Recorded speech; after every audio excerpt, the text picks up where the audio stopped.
On this holiday special, Austin and Tim travel in time to Christmas Day of 1969 to watch no holiday movies. But the 6 movies they did watch were George Lazenby's only shot at James Bond in On Her Majesty's Secret Service, Steve McQueen in The Reivers, a little-known Hitchcock spy thriller, Topaz, Dustin Hoffman and Mia Farrow in John and Mary, the swinger comedy Bob and Carol and Ted and Alice, and ending the evening with Natalie Wood and Robert Redford in This Property is Condemned, Snooty Spies, One Night Stands, Women Beaters, Wild Orgies, Swinger Parties, and that's not even from the Bond movie. A sexual revolution begins here on Film Geek Time Machine.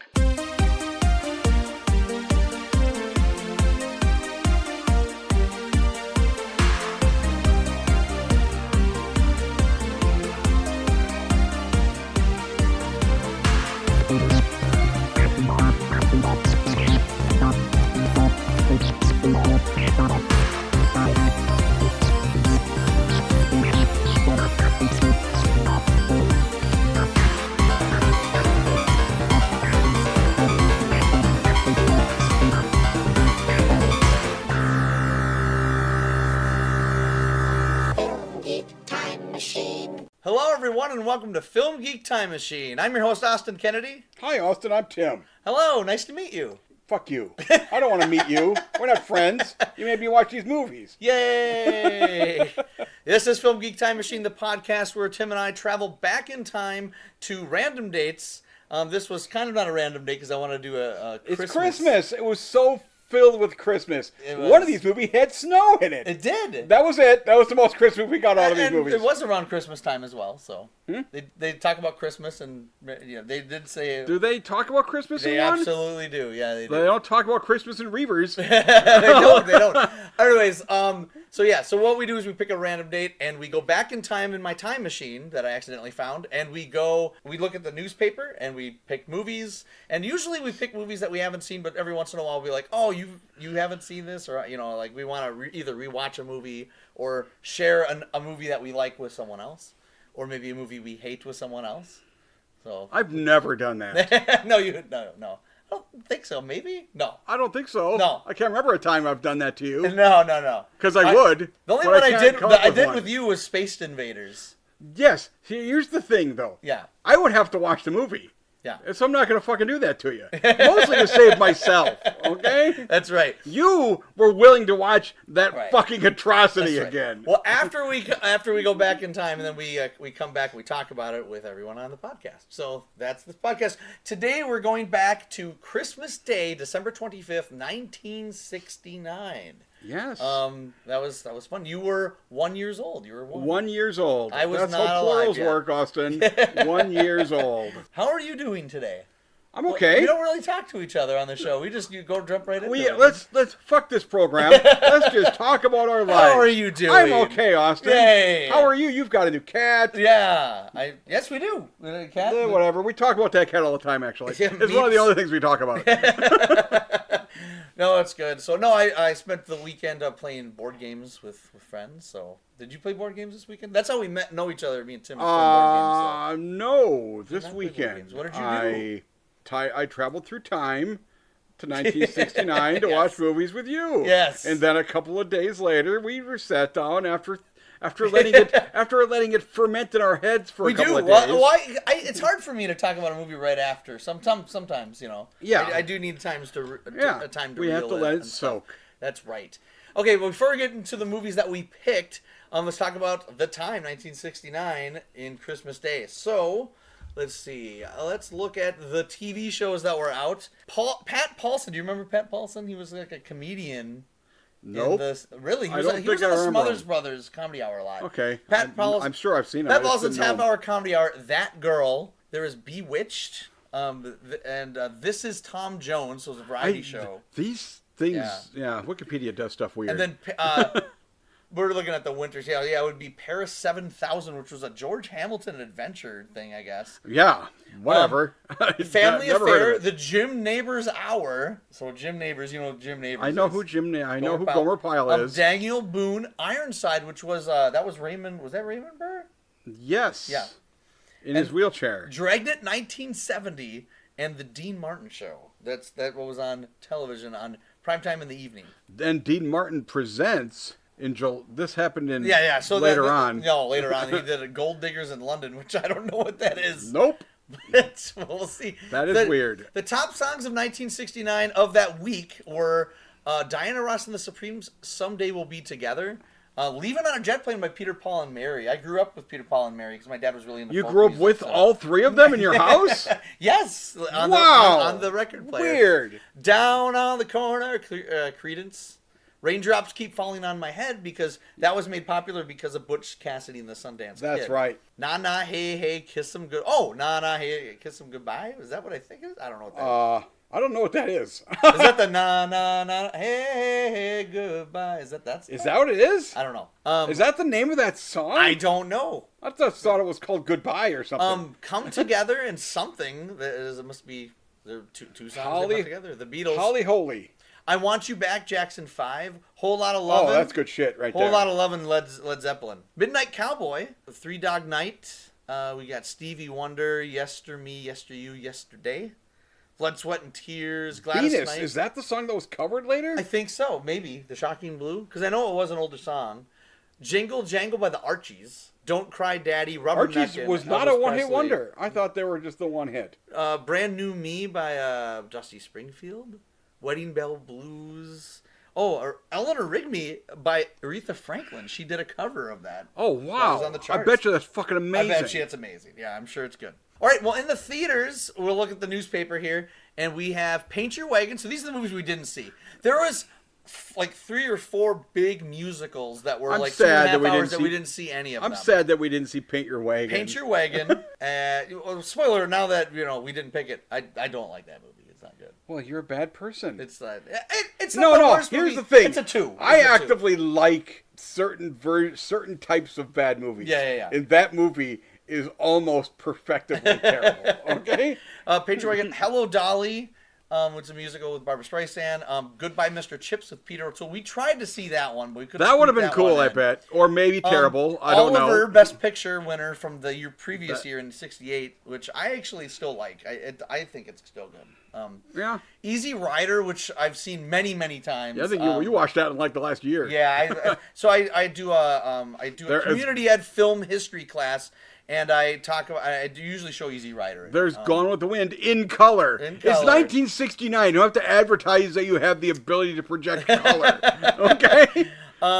We had, let's see, W.C. Fields' double feature would have been interesting. That would have been cool. Never Give a Sucker an Even Break. There's so many fucking movies. 101 Dalmatians, Poppy and Chitty Chitty Bang Bang was at the drive-in. True Grit, Krakatoa East of Java. There's a lot of movies that we could see. So one we didn't see, there was a drive-in 5-movie bill, and we already did one at one of the previous podcasts that we did the Vincent Price movies, the Roger Corman movies. This was the Pot Show, 5 flicks that will blow your mind. Yeah. Now together for the first time. These are much more tangentially linked. Well, they're made by the same people. They don't star the same people. The first 2 I'm interested in because it's The Trip with Peter Fonda and Psych Out with Jack Nicholson. I would have watched those. The other 3, Mary Jane, Ride on Sunset Strip, and Hallucination Generation, I wasn't that interested With how terrible I thought Jack Nicholson was in The Raven, I I'm love somewhat scared of 60s Nicholson. Okay. Well, he was nominated for Easy Rider for supporting actor. Oh, okay. Battle of Britain, The Love God, which I really do want to watch that. We already did a Don Knotts movie. That was a Don Knotts movie, but that one I remember when we saw that, you were like, I don't know, I don't really like Don Knotts or something, but I kind of want to see The Love God because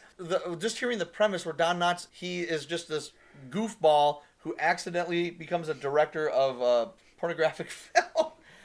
That's just because you wish that was your life. That you accidentally became a director of pornographic films. Good Guys, Bad Guys with Robert Mitchum. That was another one. Oh, we have to go even to... This is so many movies. We haven't... That's one page. And that's just one. We saw 6 movies for this one. We did. Okay, Butch Cassidy and the Sundance Kid, which we definitely could have seen, but we didn't. Have you seen that before, I'm guessing? Butch, yes, I've seen that. It's awesome. It was a long time ago. Wonderful movie. It's really good. The other one I kind of wanted to see was I'm a Curious Yellow, which was it's a foreign film, and I heard it's very good. Peter Pan was in the theater still. Support Your Local Sheriff, Thomas Crown Affair. I loved Support Your Local Sheriff as a kid. And it's not as good. You said. I saw it recently, but like I said, originally I had COVID when I rewatched it, so I can't really tell. Okay, I wasn't the happiest person in the world. Well, the movies we did pick, so we had 6 movies coming, and what we did was we saw 5 movies, and then the 6th movie we wanted to see a later film. And there was a triple bill at the drive-in, and we snuck in to see the last one in the triple bill. Yeah. It started around midnight. It was the Butch Cassidy triple bill. Yeah, well, it was Butch Cassidy, not Sundance Butch Cassidy. Kid. It wasn't Butch Cassidy. It said. Well, no, there wasn't actually. They weren't showing Butch Cassidy. No, it said they were showing other films with Newman and Redford. Right. So they showed the Secret World of Harry Frigg, and then Hombre with Paul Newman. And then, so the movies we did pick, though, was On Her Majesty's Secret Service, the Bond movie. George Lazenby. The one Lazenby one. Yep. We saw The Reivers, which was based off of William Faulkner's Pulitzer Prize-winning novel, The Reivers, now a film. Steve McQueen. A very little scene, it wasn't a very popular film, was Alfred Hitchcock's Topaz. So I've always wanted to see that. I kind of picked that one because I was wondering if you had seen that one. I've never seen it, and I haven't seen Hitchcock. I mean, when people think of Hitchcock, they name like 5 or 6 big movies. He's made 54 films. Yeah, so for a while he would churn out flicks like one a year. So this was his 3rd to last film that he made. So he made 2 more films in the 70s. When did he die? Late 70s, early 80s? I don't remember. John and Mary, starring Dustin Hoffman and Mia Farrow. Bob and Carol and Ted and Alice with Diane Cannon, Elliot Gould, Robert Culp, and Natalie Wood, which opened today at this. Yeah, there was a huge ad in there. And Reivers really huge. And then at the drive-in, we go into the drive-in. Now, I got to talk about the drive-in. What a weird movie to open on Christmas Day, by the way. So I'm going to talk about the drive-in here. So if you look at the drive-in, we went to the France Avenue drive-in here, and it says free electric in-car heaters. And we saw that, we're like, huh?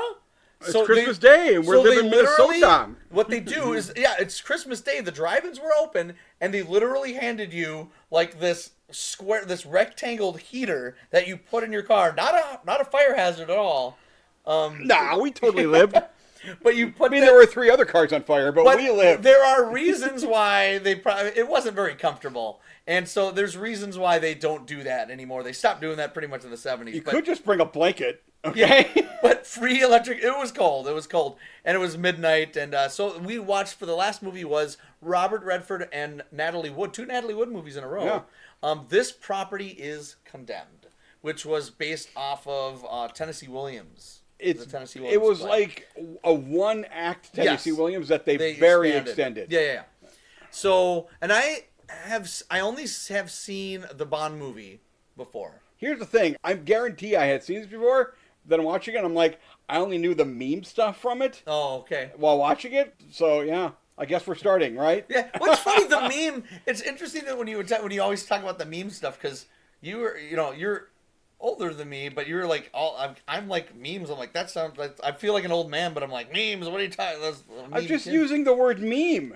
No, but you... I'm young at heart, Austin. You're an old codger. I am an old codger. You're an old codger at heart. It's like, I know the memes. The memes of that never happened to the other fella. Yeah. Mostly that. The fact that they're skiing. It was like the first Bond movie with a ski chase. It was. Yeah. Not the last. Not the last. There's been like 2 other ones at least. There might be 3. There might be 3.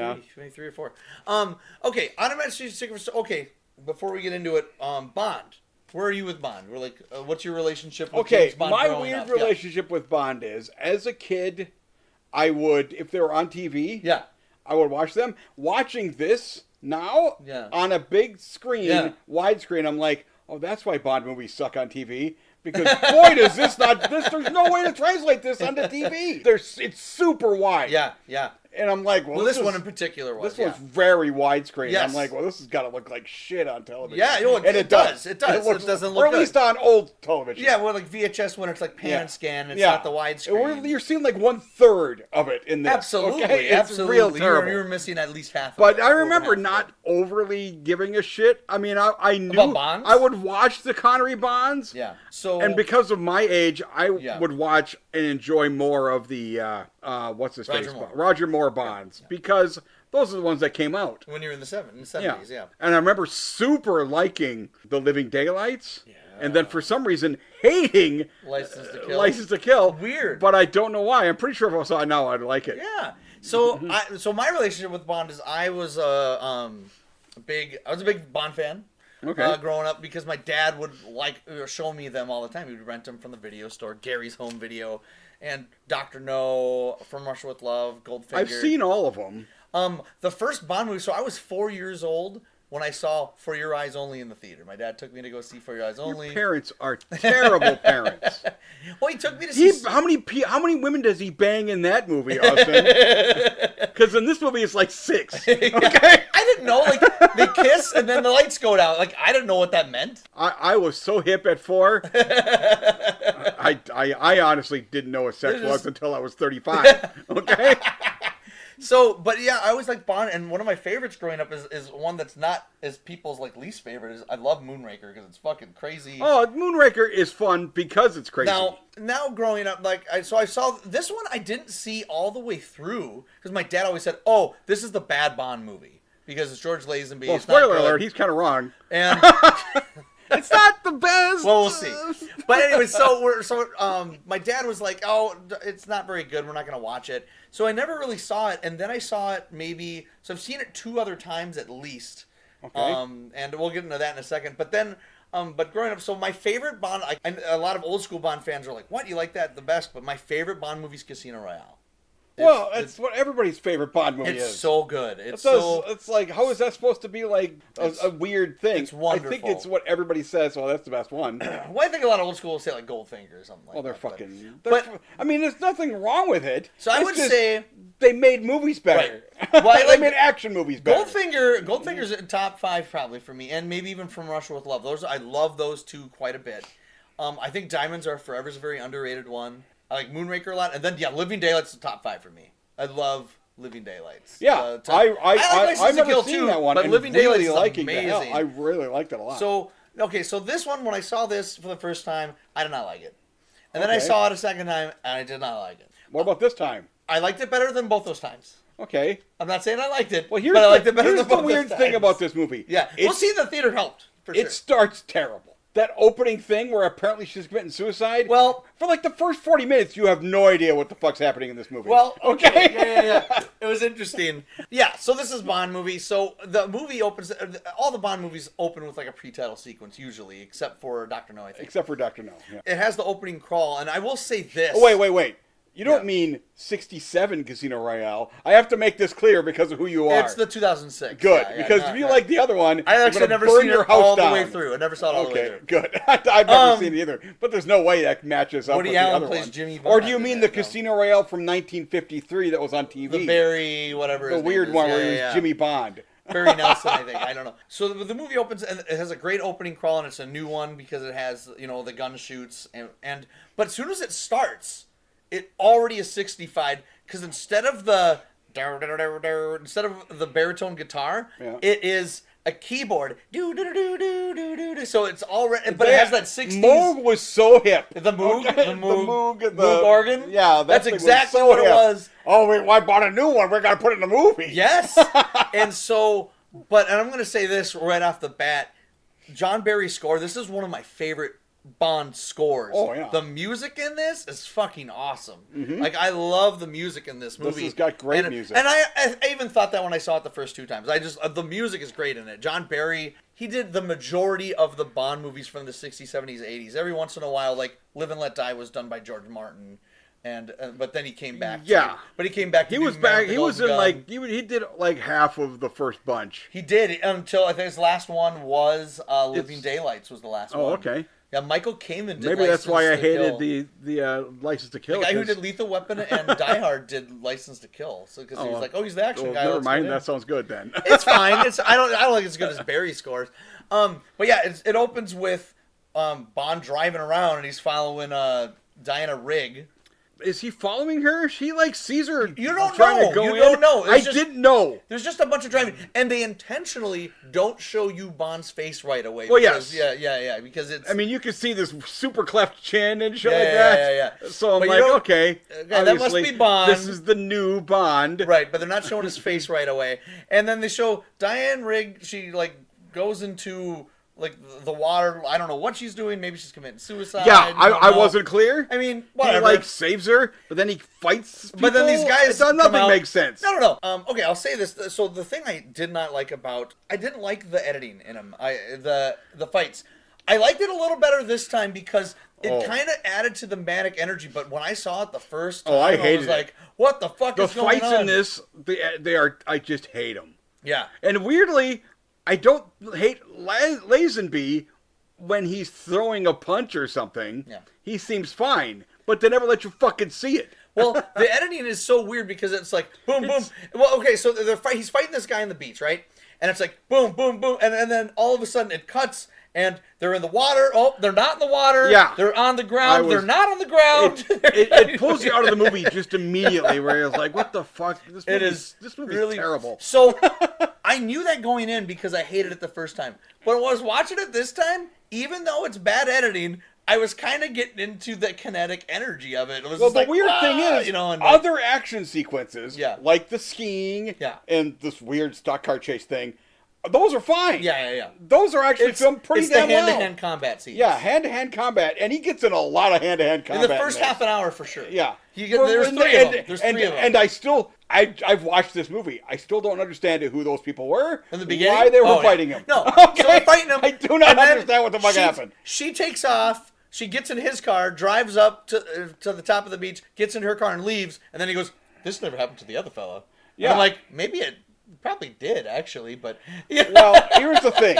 That's just a joke that he would make on set a lot. Yes. And so they decided to put it in the movie. Yeah. The fact that it happens early in the movie, that's good. Yeah. If, weirdly... Well, he looks if right that into didn't the happen, camera. He breaks the fourth wall. Yeah. And he says, this never happens so early. If that happened, like, at the end of the movie, like, halfway through the movie, I would be like, that's just dumb. Yeah. But at the fact that they're, like, saying, this is Bond, he says... Yeah. The first words he says is, I'm Bond, James Bond. Yeah. So that you fucking know who he is. Yes. Because there's going to be a ton of people who went to go see a Bond movie and had no idea that they had changed actors. Yeah. Okay. Yeah, he says it right away. I'm Bond, James Bond. I'm like, wait a minute, is this a joke? And then this never happened to the other fellow. So, but right after that happens, the music just kicks in. There's no theme song. Yeah, this is the weird one without a theme song. But it just goes boom and it goes right into the music's awesome. That kind of struck me. And then all the opening credits are just little snippets of the other movies. Yeah, like, this is the same guy. Remember these better movies? Well, it's mostly there to say this is the same guy. Right. Okay? Yeah. Just fucking shut up, people. Okay? This is the same guy. He doesn't have a weird Scottish accent, but he's kind of he's going to talk Australian on occasion, but it's the same fucking guy. So what they do? So again, like most Bond movies, they're convoluted as hell. Yes. So this one actually kind of comes around to not being that convoluted. No, compared to the other ones, not really. No. It's just that first 40 minutes. I'm like, what the fuck? That's meaningless nonsense in this movie. Right. So there's this guy named Draco that has a daughter, and for some reason he's like, hey, you should marry her. It's his daughter. It's what's her face from the beginning. Yeah, Diana Rigg. Yeah, Tracy. But anyway, she's but they're playing like Bonko or whatever, and they start doing that flirtation thing. They sleep together. Well, of course they do. It's fucking James Bond. Yeah, he has like a big magnetic dick. Okay? And everybody and all the women have the different magnet on their vagina. So they get sucked in together, and there's nothing they can do about it. Okay? They have a Bond magnet, just like it's got magnetic dick. Okay. But then you find out this Draco guy, and he's just like, you should marry my daughter and stuff. But then there's like Draco has those weird guys that follow Bond around, and then there's those more fights. Some of those fights, there's crazy stuff that happens in them, but again, the editing is so fucking crazy. It's just like it's weird. There's a lot of these fights, and then there's like a good 40 minutes where there's no action. Yeah. It's just, he gets he gets a mission. Yeah. Although at one point he resigns. Yeah. Because he doesn't want him to go after Blofeld anymore. Yeah. And he's like, well, I want to. And here's the weird thing. Yeah. That scene is when I'm like, is Lazenby actually kind of good sometimes? Yeah. He's actually really good at 3 points in this movie where I'm like, he's fucking phenomenally good at 3 points. I don't hate him in this movie at all. I don't think he's fine. I mean, the very end of this, the last scene in this, I'm going to tell you, he does it better than Connery would have done it any time. Yeah, at this point, Connery becomes a better actor. Yeah, but I think '60s Connery never could have pulled that off. Yeah, maybe that's a good point. We'll see. Yeah, I don't know. I mean, you don't see Connery in anything, any good movies other than Bond. Oh no, until '68, until the mid '70s, right? We'll have to go back in time because there's some good movies I want to show you with Sean Connery. Is there? Okay. There's a movie from 1965 called The Hill. It's phenomenal. It's really good. He did other things other than Bond movies? Yeah, it's They were good. putting them all one a year. I figured he was busy. No, it's Sidney Lumet film. It's fantastic. Oh. But yeah, so then he's develops this relationship with Tracy, and there's actually a montage sequence where they're getting to know each other, and they're playing Louis Armstrong's "We Have All the Time in the World," which is a great theme throughout the movie. And boy, does that ever telegraph the shit end of this movie. Yeah, for sure. But anyways, eventually he goes undercover to infiltrate Blofeld, played by Telly Savalas. Yes. This is the second Blofeld, I think, right? Or it is the second Blofeld that you see. Well, the second time you see in his face. Other times, all you saw the back of his head. And he had different voices and stuff. Yeah. But it was Donald Pleasance played him before. And then the next Blofeld in the next movie even has a full head of hair, which is just stupid. Charles Gray. Okay? Yeah. Shave your head, you bastard. Charles Gray, who was the narrator in Rocky Horror Picture Show. I mean, cool, but shave your fucking head for your fucking Bond movie, okay? So he goes in undercover, but he's like, what is he doing? He's like a scientist doing genetic research. It's something like that. Yep. And the fact, and here's the thing: he's undercover to Blofeld, who he met last movie. Yes. And I'm like, are they actually trying to say that not only is this the same Bond, but he still looks different? It isn't supposed to be the exact same guy. He has fully Time Lord regenerated, okay? And he's using the same name, but he looks different, okay? Is that what's happened? I don't know, but anyways, Blofeld's like, yeah, of course you're Bond. I fucking know who you are. Yeah. He's like, he didn't fool for him for a second, which is interesting. But then there's this whole stuff, and then there's a bunch of ladies there. And he bangs all of them. So many ladies does he bang.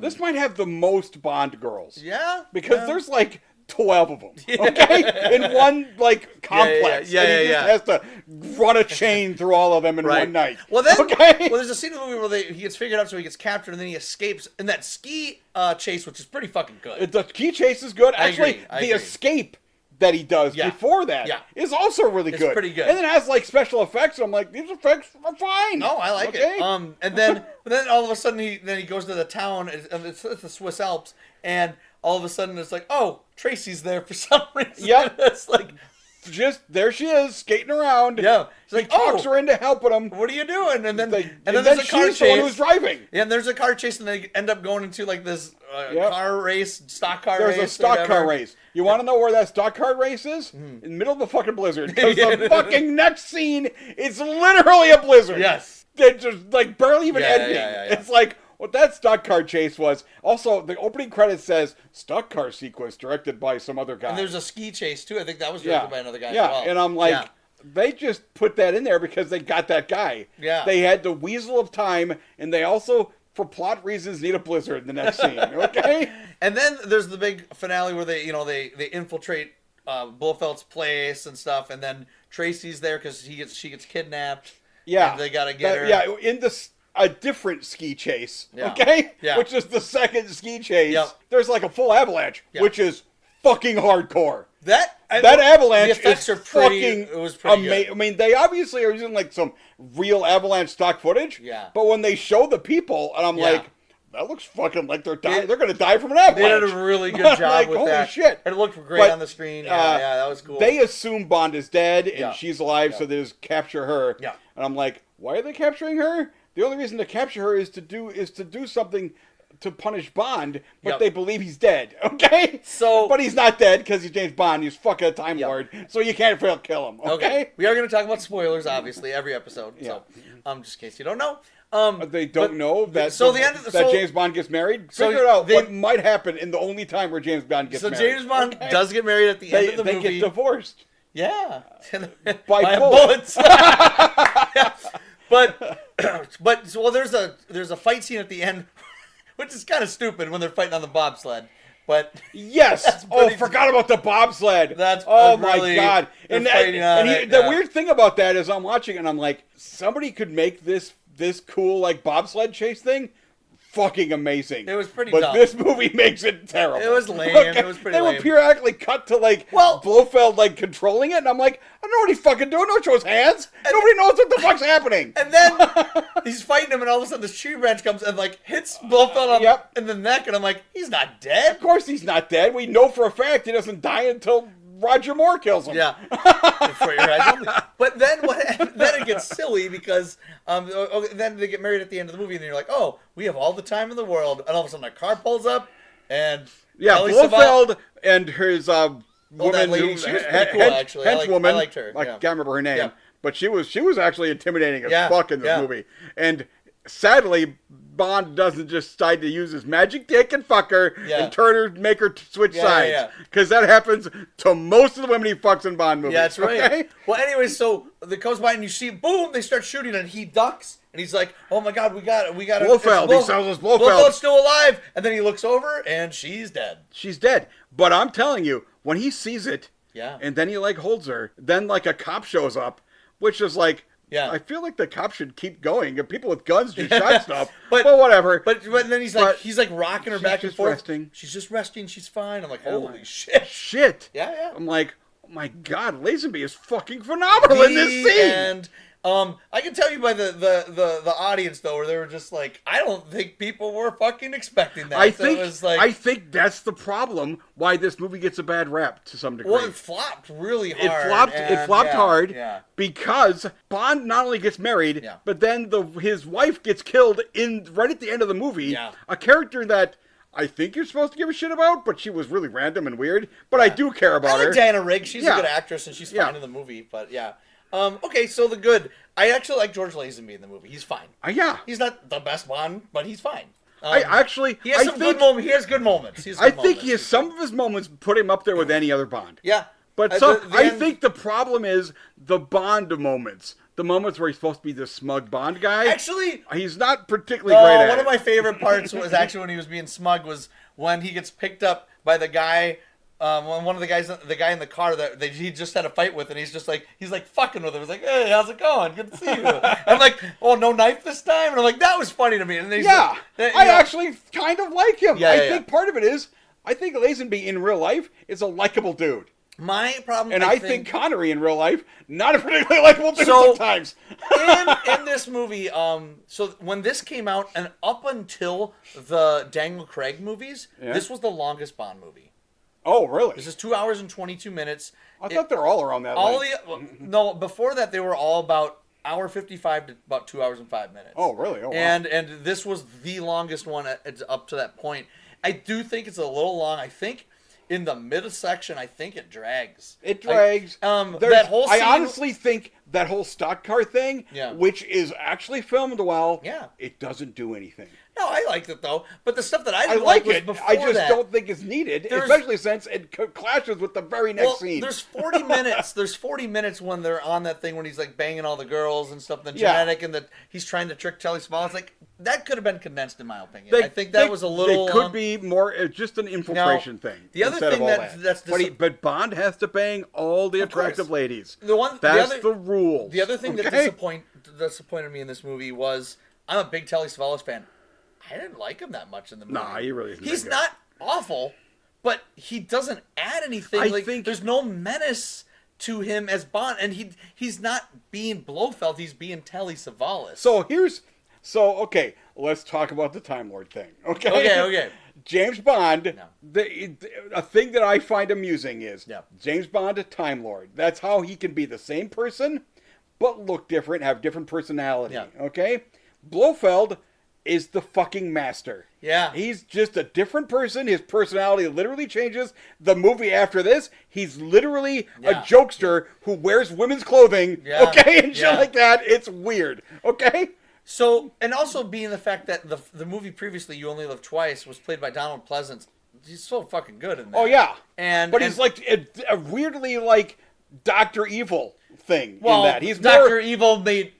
He took... Yeah, I know. But what I'm saying is he is more just like a pure evil. Yeah. In this, he's like, I don't know, just a jerk business guy. It's kind of what he is. He's kind of a playboy. He's like, hey, come baby. Hey, my big bald head. And then he has a full head of hair, and he's just different. And then, in the previous times we saw him, before we even saw Pleasance, just his hand in a cat. Just a hand in a cat who was obviously a different guy. Yeah. And then when Moore kills him, completely different guy, also in a wheelchair. Yeah. Doesn't really need a wheelchair in half the times he's in the movies. Okay? So I guess he needs a wheelchair after this movie. I do like the ending. The romance, I didn't really feel too much about it, but his performance sells it. I think the music's really good. It has a couple good action scenes in the middle. The editing and some of those other stuff is not very good. But I don't like this. I like this better than I did the first 2 times I saw it. I'm at a 2.5 out of 4. I'm also going with a 2.5. So I'm glad I saw it in the theater. It made it was kind of enjoyable. Here's the thing. If all right.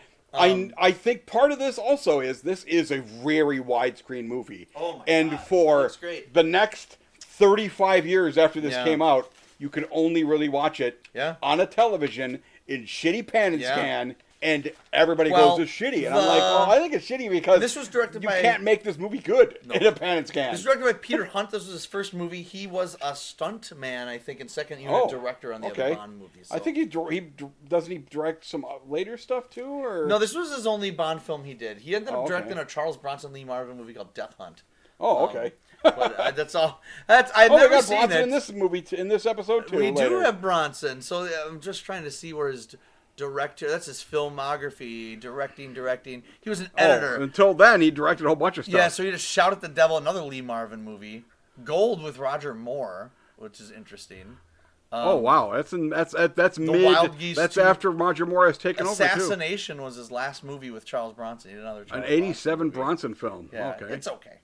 I've seen you've seen Assassination. Yeah. Weird. So the Reivers. Here we go. Steve McQueen.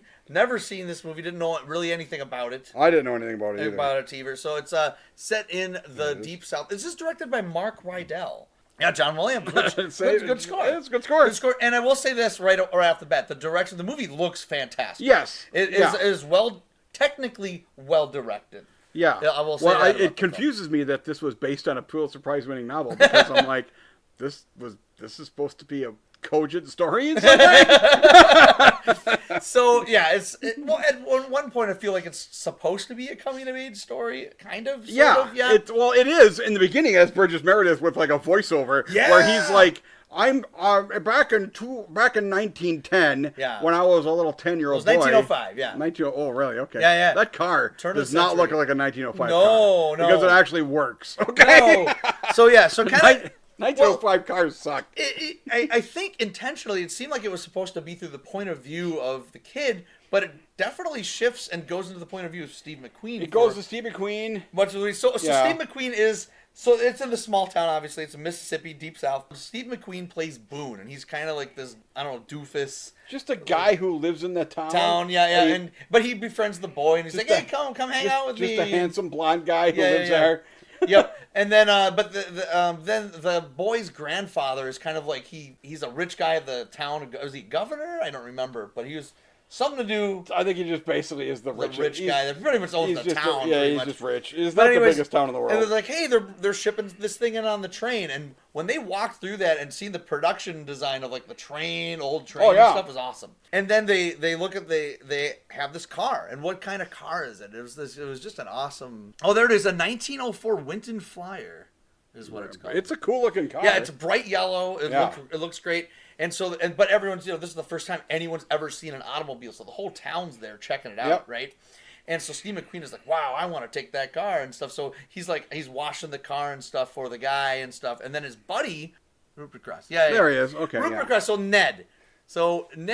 Is, he's a black guy in the small town. Yeah. And he was nominated for this movie. So he was the first African-American to be nominated for supporting actor. Supporting actor, not actor. You are incorrect, sir. For supporting actor? Oh, for supporting actor, because supporting actress was Gone with the Wind. Wind. No, this is the first time supporting actor. The first time a man was nominated for supporting actor, a black man. Weird, because he's okay. Yeah, it's weird. Yeah, he didn't blow me away or anything. No, he's not terrible. He's equally as mad as most of this movie. Yeah. I was like, okay, sure, whatever. Actually, the best supporting actor, that dude when they get stuck in the mud, that guy was fucking awesome. Who like scammed him out of some money to pull him out and stuff. That guy was awesome. Well, it was so what they do is they want to steal the car and they want to go to Memphis, right? Was it Memphis? No, that's the other movie. There's another movie that takes place in a period of time which is the 30s, and that they talk about Memphis. They're in Texas, I think, aren't they? No, they live in Mississippi. Mississippi. We got two Mississippi movies then, because they're also Mississippi. I don't know. It is Memphis. It is Memphis. Oh my God, it's Mississippi to Memphis. All these movies. So they go to Memphis because he wants to see his love interest, which is Corey, played by Sharon Farrell. I actually liked her in this movie. She is a prostitute in this. Yes. In the cat house. In a brothel. Yep. It's her job. Yeah, it's her job. But he goes there and he pretty much accepts it, I think. Yeah. For most of the part. Matter of fact, I think he's afraid that if she isn't, she'll leave and then he'll never see her again. Yeah. I think is what his biggest fear is. Right. So they go down there and so they go on this adventure and Rupert comes with them. Or he kind of sneaks in the car. Like a stowaway. Oh, stowaways. That's Rupert. Ned stows away. And they're real bad at noticing a giant man-sized lump in the back, covered with a very tiny little blanket. But he gets the kid to go with him. The kid is like, "Come on!" And Lucius is the kid's name, and he's like, "Come on, you got to come with us." And at one point, it's like he's trying to get the kid laid. It sounds like that he's talking about it. I wasn't certain. This movie confused me a lot. There's stuff that people do in this movie that make negative amounts of sense. There's some stuff that people did in this movie that kind of pissed me off. Actually. There's also they hit women. There's a line in this where after Steve McQueen has hit the love interest, Rupert tells a story about that's how she knows you're thinking about her. And I'm like, fuck you. And he's just like, you know what? You're a garbage human being. You know what? Sometimes that's okay. You can hit a woman. He's pretty much saying that. I'm like, never okay. That is incorrect, I don't even think it's okay to hit anybody. Yeah. But it's double okay not to hit your fucking love interest. Right. But yeah, so it's this coming of age story. There's the goofy things that happen. There's a horse race with Lucius in the lead. Lucius trades away the car for a horse. Or Ned does. And then he somehow has some bullshit deal that if he can then win a race with this shitty horse. And I'm like, what? But the way they get the horse to win, the horse likes sardines, so they get the horse. Yeah. And I'm like, what the fuck just happened? Yeah. Am I supposed to give a shit about the dumbest human beings I've ever seen in my entire life? That's the dumbest thing I've ever heard of. Yeah. Trade away another guy's car. But they end up going back, and they go back to their normal lives at the end of the movie, whatever, yada yada yada. I didn't like this movie. I did not like this movie. I didn't like this movie at all. Here's the thing. It got to that point where they have stolen the car, and they get stuck in the mud, and then they have to pay the guy, and he's up the prices and stuff like that. I thought that shit, and I'm like, oh, good. If this movie is just a sequence of silly, fun things after they stole the car, could be great. Nope. It turns into vile disgustingness. You know what? Who shows up? Clifton James, who was the racist cop. Oh, God. He was in Live and Let Die. Yeah. Remember in Live and Let Die? He shows up. He's like, "Oh, hey, boy, hey, boy." He shows up, and he's the racist guy in this movie too, Clifton James. I did not like Steve McQueen. Not even his character. His performance. We did Nevada Smith. That's strike two for McQueen. Two bad performances from McQueen. Well, the weird thing is, the guy who directed this, Mark Rydell. Yeah. Yeah. He also directed Bullet, right? No, he did not. Oh, somebody directed Bullet. Oh, one of the people we didn't hear. Oh, that's later. Peter Yates directed Bullet. That's Property is Condemned, nope, maybe? That's John and Mary. John and Mary. Oh, yeah. Okay. Well, Bullet's a lot better than John and Mary. I'm telling you right now.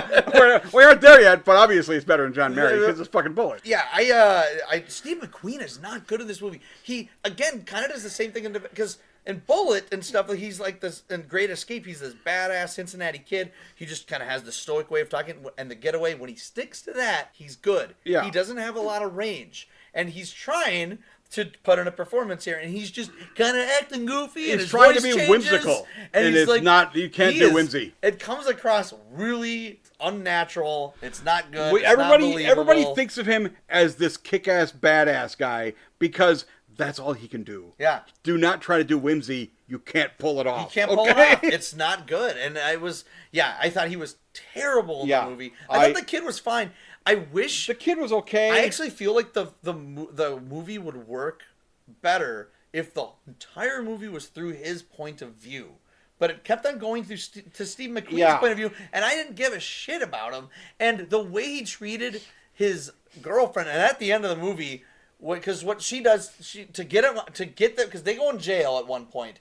To get him out of jail, she sleeps with the sheriff or whatever, or someone. Yeah, but to get him out of jail, and he gets out, and he finds that out. And then she's got the biggest fucking black eye I've ever seen in a movie. And they end up together, and I'm like, no. She ends up back with them, and that infuriated me. It's so fucking... much. And the people who made this movie thought that is exactly what should happen. It was probably... Maybe it was in the book, maybe it was in the novel, well, here's the thing. I'm going to assume the book is from the kid's point of view. Yeah. And certain aspects of the story are what the kid believed was happening. The stupid shit with the race and the horse and stuff. Yeah. I can believe that if you write that, it's what a kid thinks is happening, but he's just fucking wrong. Yeah. Nope. In the movie, they have to make that the actual thing that happens, and it's so fucking stupid.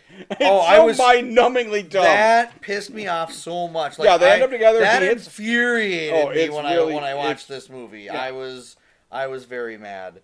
I think I wrote "what" on my notes. Oh God. I was just like. Yeah, I was not happy with that. I will say the score's great. The film looks great. It's well directed. It technically. does look good. I don't think most of the performances aren't that great. Like I said, Sharon Farrell's fine. Steve McQueen's not good. Rupert Cross's Ned he's nominated. He's okay. It's weird. It's weird that he's because nominated. I watched him and I'm like, he's not being a stereo. Yeah. They're not stereotyping him. He just isn't likable really because he does terrible things. Yeah. He steals. He trades a car away. It comes out of nowhere. Yeah. I don't understand. This movie is just not very good. No. It's like people do things that don't make sense. It's not explained. Yeah. It's just kind of random. But it is pretty. The kid is okay. Yeah. Burgess Meredith always makes a movie better. Yeah. Okay. He's in the narrator. And I don't know what it is about the late 60s, but why does Hollywood think that stories in the Deep South are appealing? Because it's not to me.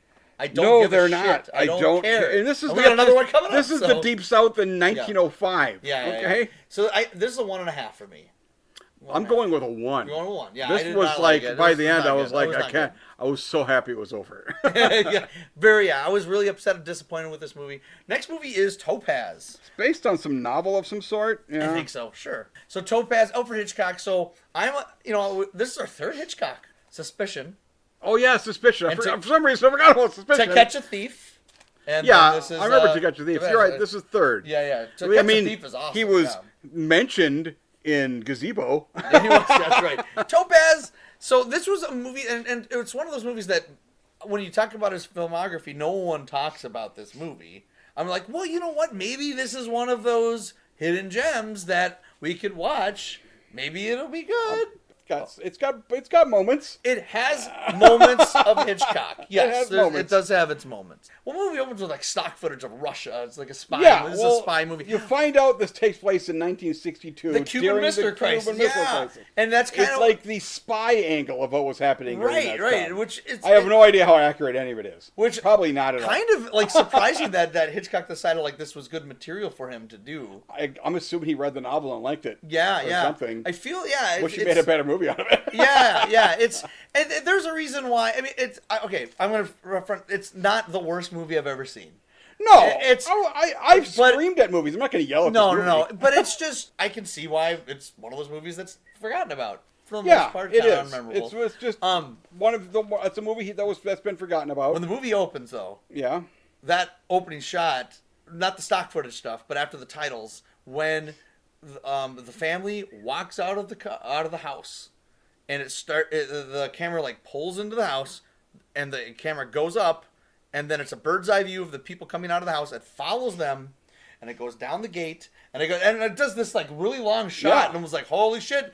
This is Hitchcock. That's Hitchcock. Here we go. That's a Hitchcock flex. Yes. That is. It was absolutely. He's like, this is him going like whatever how old he was in his 70s or whatever. I can make these fuckers do anything I want. I can still do it. I got it. I'm going to sit in the chair while doing it, but I'm going to do it. Right. So this is probably more convoluted than the Bond movie. Oh, this is very convoluted.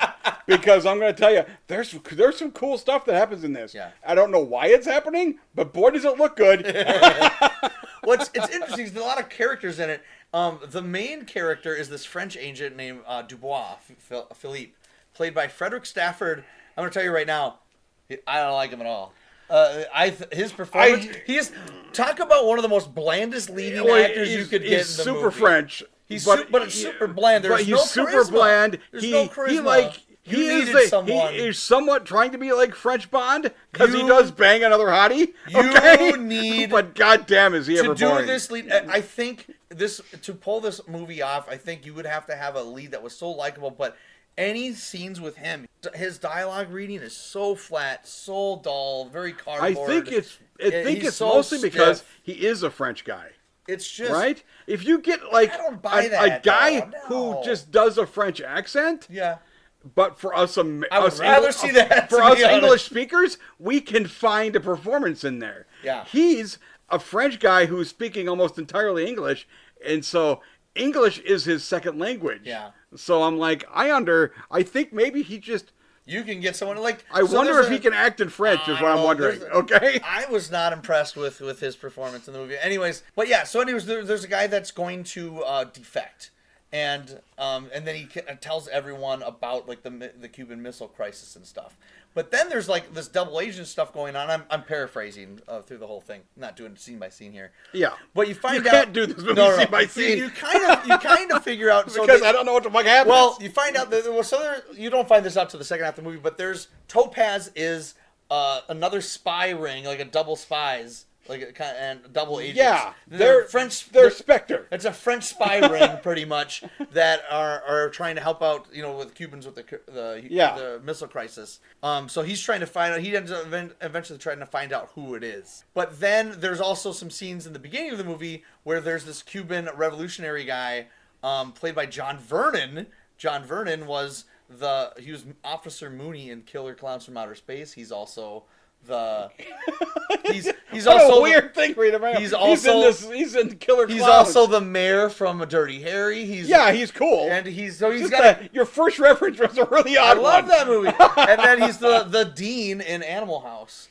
But he's amazing. But he has a beard, and so I am a big John Vernon fan, and he's actually pretty good in this movie. Yeah, he's pretty menacing, but he plays kind of like a Castro type character. Yeah, he is very menacing. Yeah, there are times in this where there's this big sting or happening in a hotel. Yeah. And he's surrounded by people, and Roscoe Lee Brown with a French accent. Yeah, he's really fucking good. Dude, I wish he was the fucking lead. That's what I'm telling you. He was the fucking lead in this movie. He's a good actor who's just putting on a French accent. Dude, he's awesome. Just get a good English-speaking and have him do a French accent. So I didn't do a mistake when I said the main character is Philip Dubois. That was actually Roscoe Lee Brown's character. It was Andre Devereaux is the Stafford. That's and his wife, Nicole Devereaux. But he gets him to try to steal some pictures of some papers or whatever. Yes, he has his little camera. Yeah. Just the way Roscoe Lee Brown does it and gets in there. And that's a whole 15-minute scene without the main star. Yeah, and it's good because of it. It's a good scene. It's good. The main star is literally just outside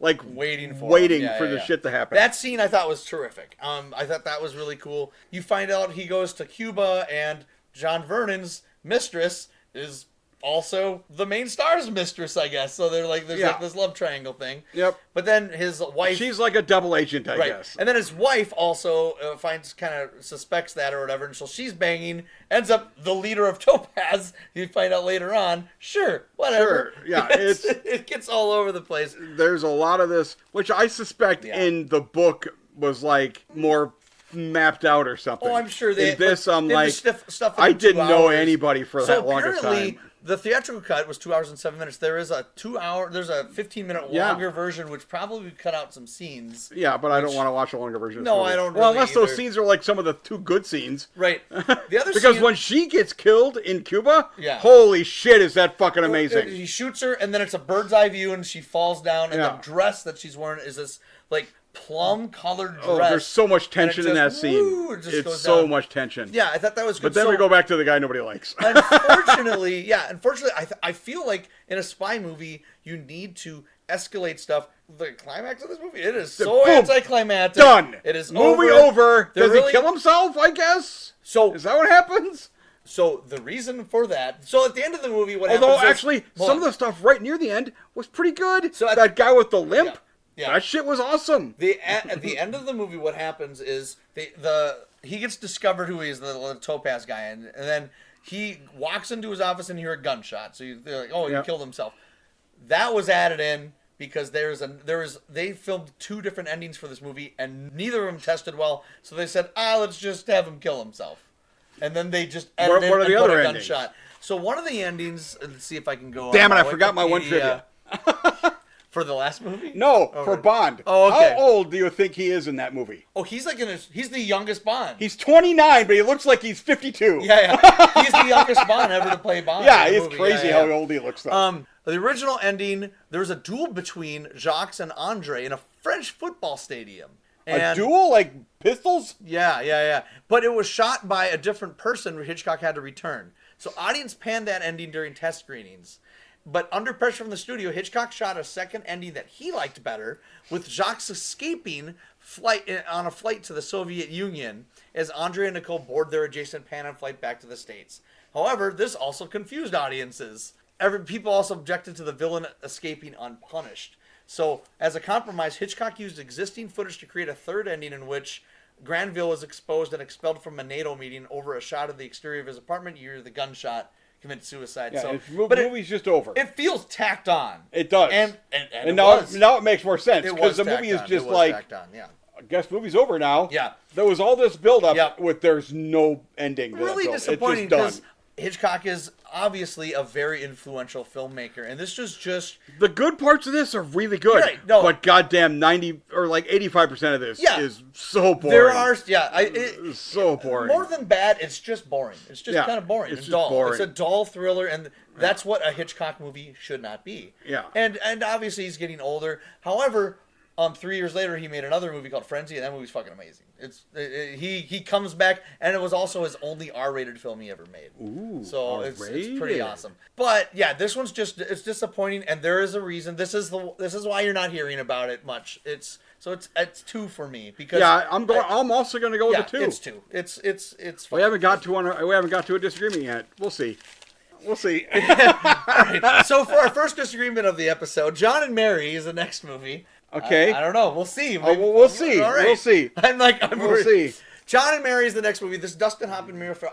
Dustin Hoffman's one of my favorite actors of all time. I love Dustin Hoffman. Yeah. Very much so. Mm-hmm. Mia Farrow I actually like quite a bit too. So that's one of our disagreements. I've seen Mia Farrow and stuff. I've never liked her in anything. Not even in. She seems. Rosemary's Baby? No. God, I fucking hate her in that. All she does is say her lines. I just never feel emotion coming from her. Well, John, yay! A disagreement! Oh, boy. Somebody's going to like this movie! This is directed by Peter Yates, who directed Bullet before this. Mm-hmm. Yeah. But this is very different from Bullet. It's very different from Bullet. I will say I like the photography. It's 235, another widescreen movie. It looks great. Oh, yeah. It's actually, I think this is actually shot well. Yeah, very well. Well, it's kind of has a French New Wave feel to it. This is the worst acted thing in the world. I think it's just terribly written. I do not understand or like what the fuck is going on in this movie. Okay. It's a cool premise. To me, it's a very good premise. Yeah, so the premise of the film, so it starts off where the title sequence is over. You see, Quincy Jones. This is Quincy Jones did the soundtrack for this movie. He did. And he did the soundtrack also for Bob Carroll, Ted and Alice. Yes, he did. Next movie. Dustin Hoffman and Mia Farrow are in bed. They're sleeping they're sleeping in bed together. And you see the opening titles and you're like, okay. Mia Farrow wakes up first, she walks over to the window and whatever. You can see Mia Farrow's butt and Dustin Hoffman's butt in the film. Yay, butts. But I like butt. You find out that you discovered throughout the movie, or the beginning of the movie, they're like, oh, so they met at a singles bar and they slept together. This is a one-night stand. Yep, and the rest of the movie is them deciding if they want to continue maybe seeing each other. You can hear inner monologues. Yep. It's their thoughts after a one-night stand, yeah. which I'm like, this is a great idea. Yeah. Boy, do I hate this movie. Okay. See, I liked it. I like this movie. I don't know what hate. I just like... No, I liked it. I thought it was really interesting. Okay. I liked seeing the characters and stuff. The thing in this movie, and I knew you weren't going to like it, but the thing in this movie is that I don't necessarily think you're supposed to really even like the two people. I don't think it even is that, though. Okay. I think it's mostly I didn't care anything about their thoughts after a while. I thought it was interesting, stop thinking the same thing over and over. Well, it was a short enough movie, too, so, it's like 90 minutes. So. It isn't that long, but boy, for me, it felt like it forever. Well, okay? It definitely feels like... Here's the thing. You have given almost the entire synopsis. Oh, that is the synopsis. I mean, they think there's a bunch of flashbacks to their previous relationships. Yeah. Okay? Yep. And stuff like that. And then how they met. And then they even have, flash forwards of, what could have happened or what might happen. Yeah. Which I thought was interesting, too. Like, when, he goes to the party and, and Mia Farrow's there. He's, argumentative. Yeah. They're both really argumentative, right now. Yeah. And I'm like, there's no way this lasts. Oh, okay. No. So at the end of the movie, spoiler, they do go back to bed together, and they're like, okay, let's give it a shot. It's not going to work. No. And I don't think the movie even thinks you're supposed to think that. Yeah, no. Which makes perfect sense. Yeah. What I just thought was, what I really liked about the movie, I just really liked the thoughts and stuff, and to me, it felt like they were trying to channel, or they were definitely informed or influenced by French New Wave cinema, which always, movies aren't really linear all the time, and they're talking to each other. While they're talking to each other, they'll have flash forwards, and then you get to see how they met each other in the bar, which they're talking about a movie that they saw, Mia Farrow and her friends, and he just jumps in and he's like, hey, I agree with you with that movie. I don't think he saw that movie. He's just trying to, I didn't know. It seemed really... Get in that film. But that's interesting, because I feel like that's what would happen. There would be that's how you jump into a conversation. I have had a couple instances where I didn't know the person and I had a one night stand, and then you kind of the next day kind of talk to them and said maybe a couple times, and then it just kind of peters out. Yeah, and that's just life. And that is life. I thought it was cool. That's why I thought this was a cool premise. The film is definitely 1969, so there's a lot of stuff that comes up, she's seeing that one political guy, and then there's a lot, some different political things. Boy, that guy was weird. Yeah. I'm like, I didn't know who he was when you first talked to him. I'm like, that guy, is he a fucking android? He looks weird. Yeah. He's weird looking, he acts weird, and I'm like, oh my god, that guy's goofball. Yeah, and so I thought Dustin Hoffman was good. It's not his best performance, but he's solid. I think he's really good I think he's very good in the movie. He's great. There's some weird stuff. There's a couple of points in this where Mia Farrow is wearing a dress, and I'm like, did she get pregnant for some stuff, and they're trying to cover up her belly? That's a good question. I don't know. A couple of times it looks like she's wearing a dress so that you can't see her belly, but you can kind of see it. But I also knew early on I could see her butt, and she was basically naked, so I'm like, she wasn't pregnant at that point. Or at least she wasn't showing if she was pregnant. Right. So I don't have any idea of the order. I mean, obviously this one had a lot of flashbacks, so there are other scenes and stuff. I would have assumed pretty much all of the scenes between the two of them were filmed together, but maybe they weren't, and they filmed stuff. I don't think so. I don't know. It's funny. So I'm looking at Roger Ebert, this little blurb from Roger Ebert's review that he wrote when it came out. Sounds like something that you would think.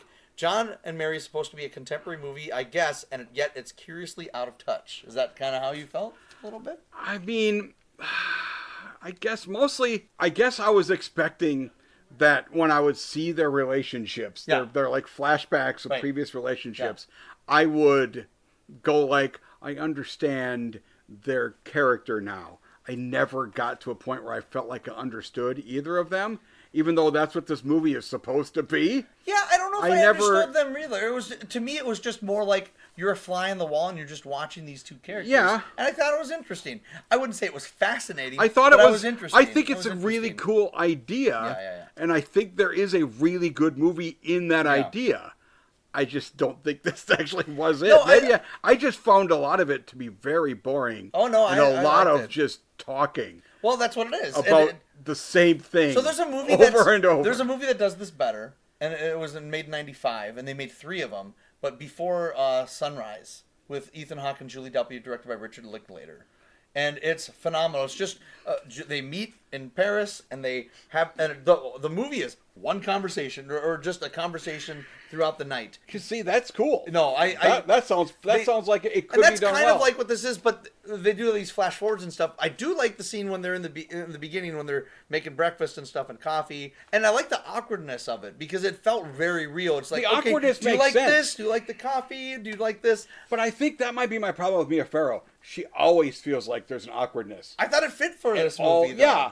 Right? But it never goes away. Yeah. Okay? But I really like the scene when he's talking to her. He's like, oh, I blah, blah, blah. And then he says, and then you hear a voiceover that contradicts what he just said, which is interesting. I like that. I mean, there was a lot of stuff in this that I wish I liked. It's a lot of what I would say. I wish I liked this movie. No, I think it's not fantastic. I thought it was a good, solid movie that I thought was interesting with it's a little known film. This is a very little known film. I wouldn't call it a gem. I would call it a solid movie about characters, and I thought it was interesting. So I'm at a 3 on it. I liked it. I thought it was well directed, well made. I'm going with a 2. Okay. I'm going with a 2. Okay. You just couldn't get. You like the premise. I like the premise. For some reason, I just didn't think you weren't as interested in them. And a lot of my problem might just be I just don't particularly like Mia Farrow. Yeah, I thought she was fine in the movie. I liked her. Because I've seen Rosemary's Baby, and I was like, boy, I bet you that movie's good if we had somebody I gave a shit about in that movie.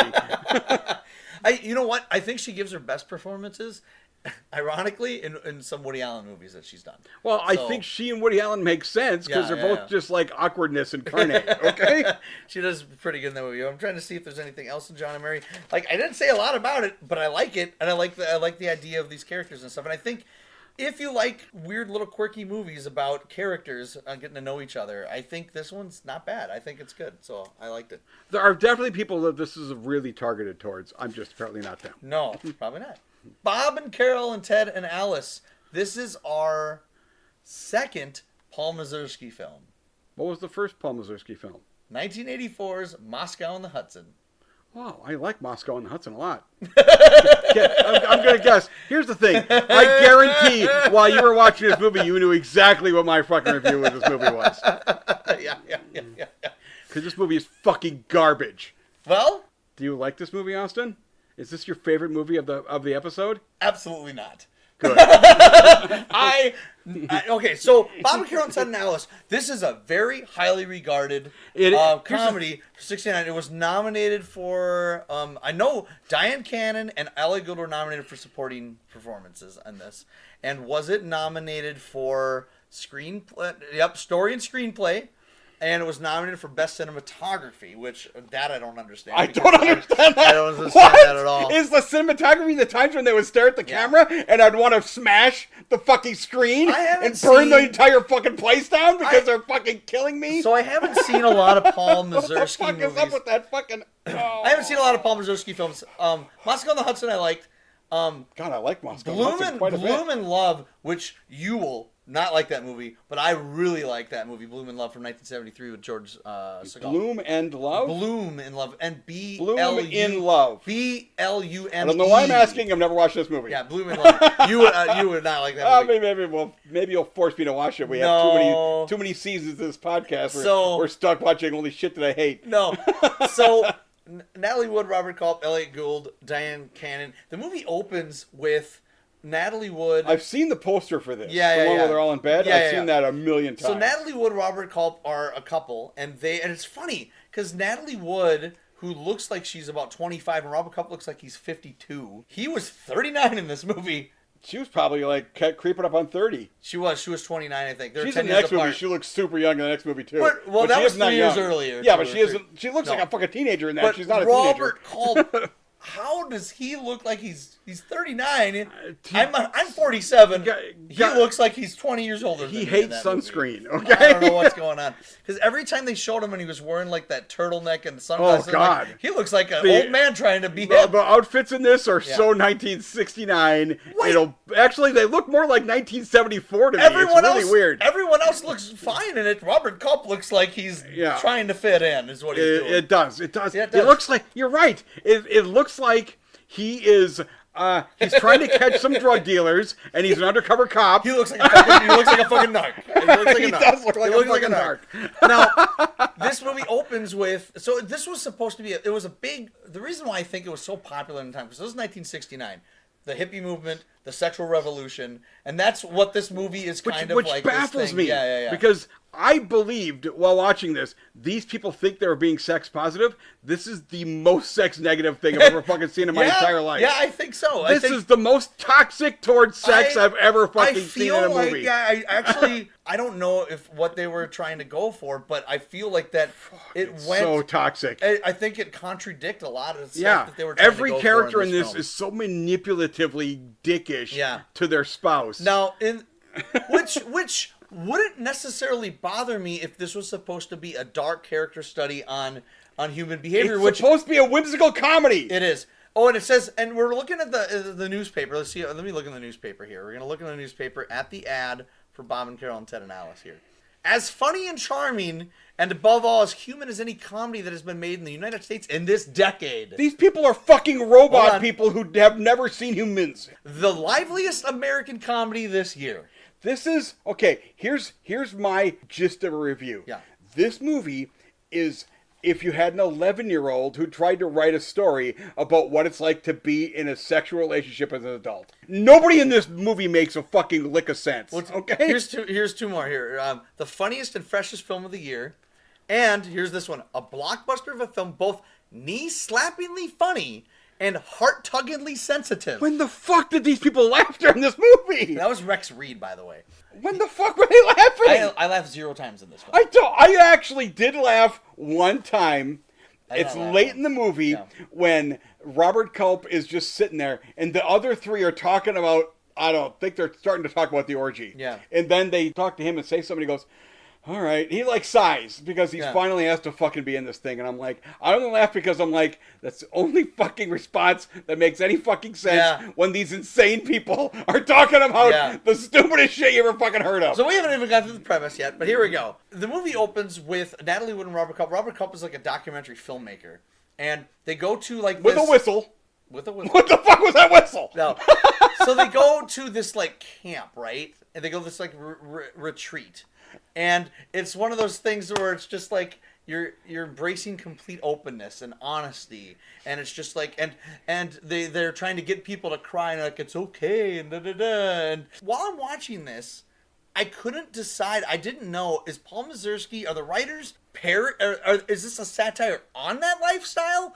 Or is this trying to be for the lifestyle?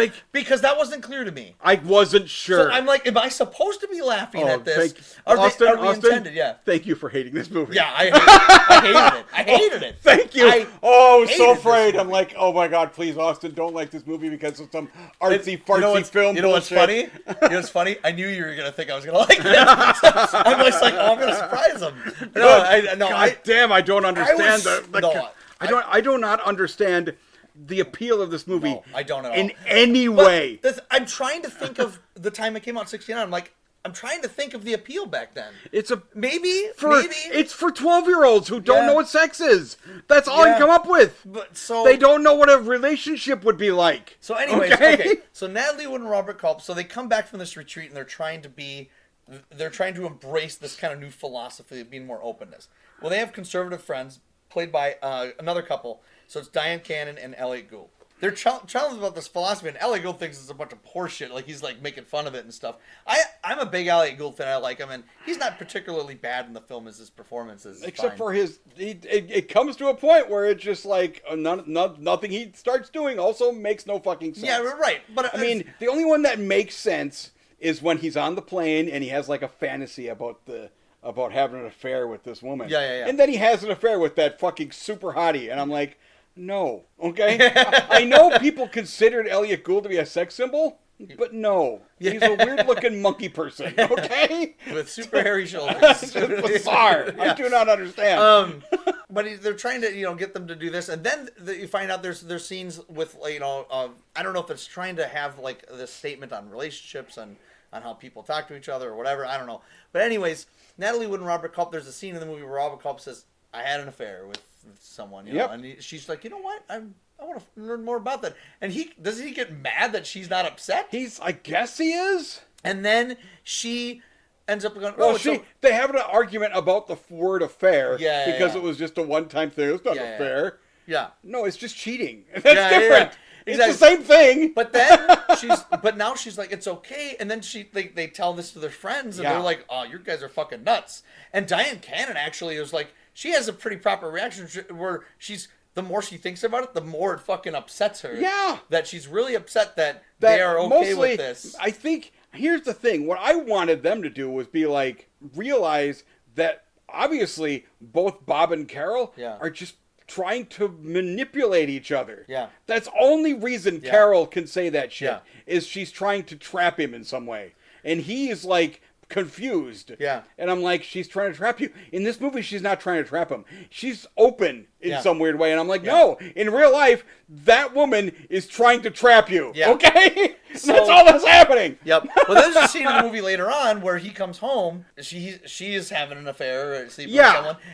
And I believe that was supposed to be funny. It was the fucking stupidest shit I've ever seen. His reaction, I was so pissed at his reaction. But then he comes around and says, you know what? I'm going to go upstairs. And this part was supposed to be funny where he comes in and he introduces himself to the guy. Yeah. The guy's all awkward. I didn't find that funny. I was confused. No. And then... I did not understand what was supposed to be funny about any of this movie. It all culminates at the end of the movie where they go to Las Vegas. And then they're like, okay, we should have an orgy. And just accumulate, After Elliot Gould confesses his affair in Miami. Yes.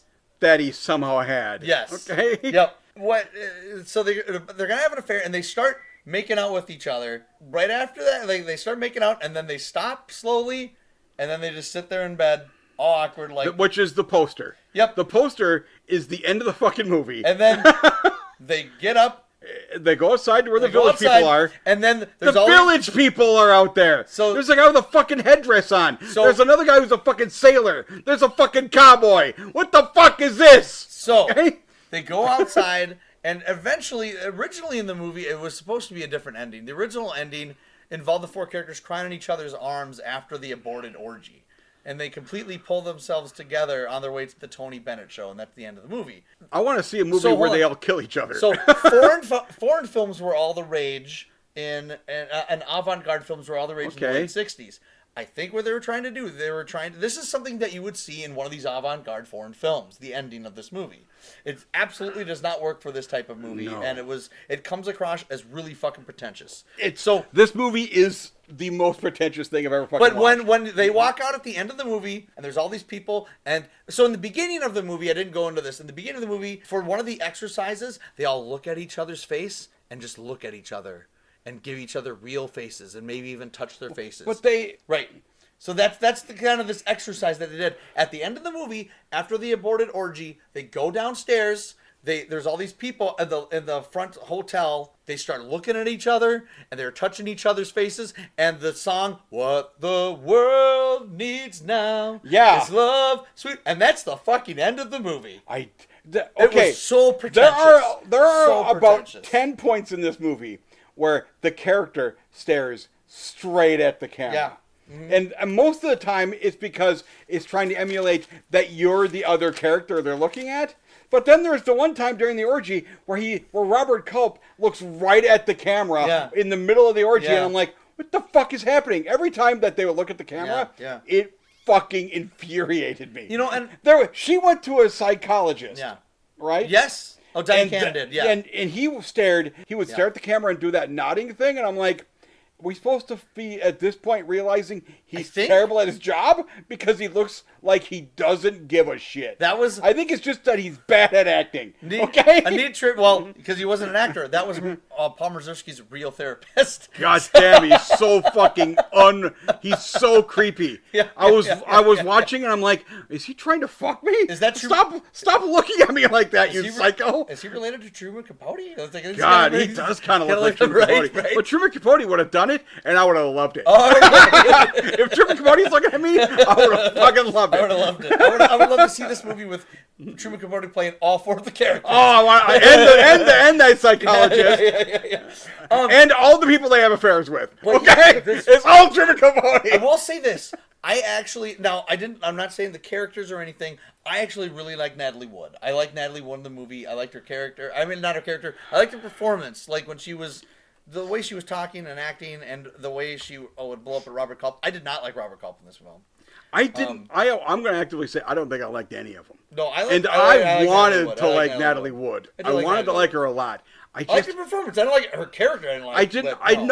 Nothing she did made sense, and she couldn't sell it to make sense. No, because I've seen other movies where at the end you're like, well, none of that made sense. But that guy made it feel like it made sense. But all of this felt forced and felt contrived compared to this. John and Mary is just more natural. John and Mary is 100 times better movie. Yeah, but John and Mary just has it's more interesting with the characters and stuff like that. It feels a little more real. This is trying to be pretentious. I don't think John and Mary necessarily was trying to be pretentious. This movie was made by the most pretentious people I've ever imagined. There is a movie that came out 2 years later that I think is really good. It's not necessarily a comedy, but I don't think this is either. But it's so I said this movie would work better as a dark character study on how rotten people are. There's a movie that came out that Mike Nichols did in 1971 called Carnal Knowledge. And it's with Candice Bergen, Art Garfunkel, Anne Margaret, and Jack Nicholson. Art Garfunkel? Yeah.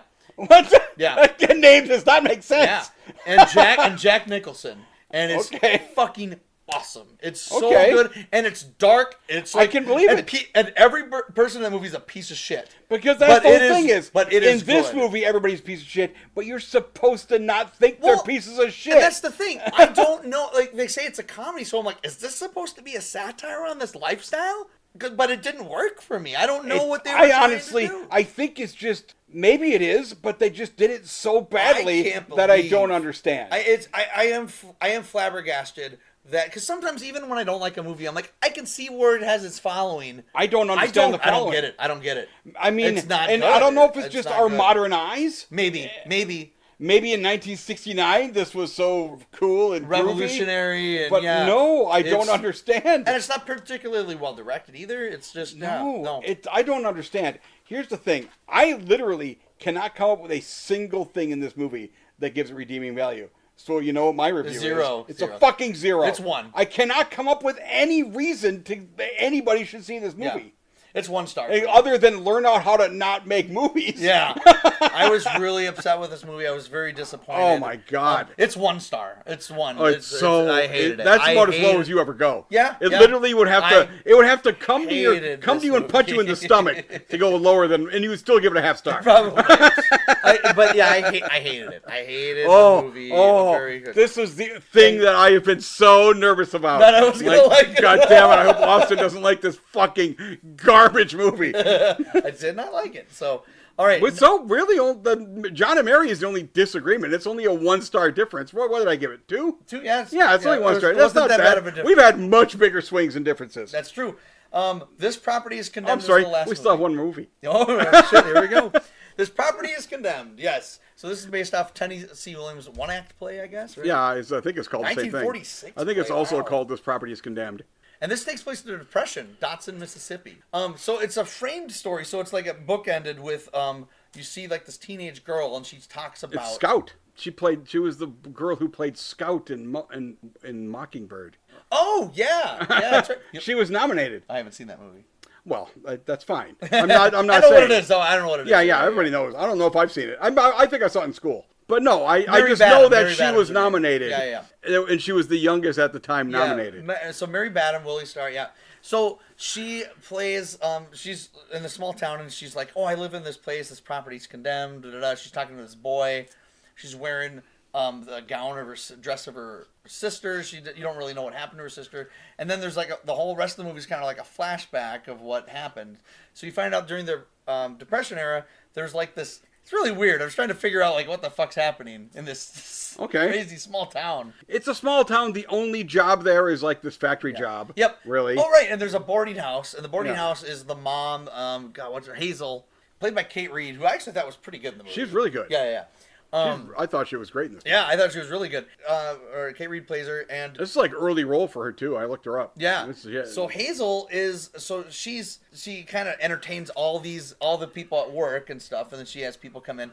But the star of the town is Natalie Wood as Elva. You want to know why? Because she's the fucking hottest thing in the goddamn world. Holy shit, does she look good in this movie? Yeah. Like baffling, distractingly attractive. Yeah. Every time she's on screen. There's only one other person in this movie anywhere near her level of attractiveness. It happens to be Robert fucking Redford, who is so mind-numbingly hot in this movie. He is pretty hot in this movie. God damn, is he attractive too? Actually, he looks pretty good in the movie. When they're together, I'm like, well, yeah, that fucking makes sense to me.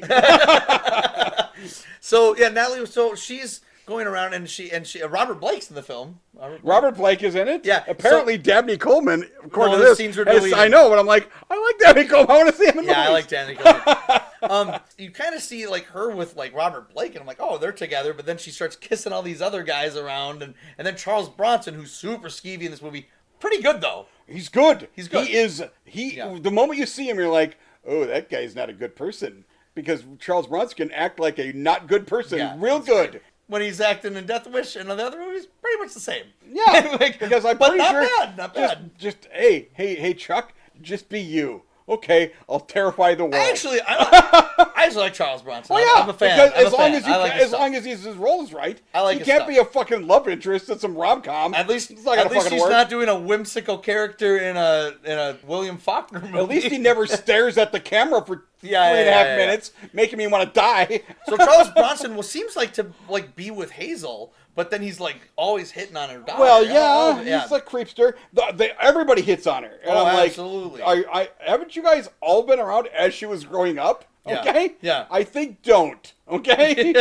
So acknowledge that she's attractive. Right. Yeah. Don't touch her. Okay? But you ever see this? But you get the impression that she slept with some of these people. Oh, I think she has done plenty of the sleeping. Yeah. I mean, her sister asked her at one point.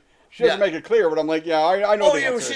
She's just like, oh, how many times have you done it? I'm like, don't ask me that. You know, I'm like, yeah, we know the answer. Lies. Okay. Well, Robert Redford comes into town, and at first you don't know why he's there. He's like the mysterious stranger. Yeah. He comes to town.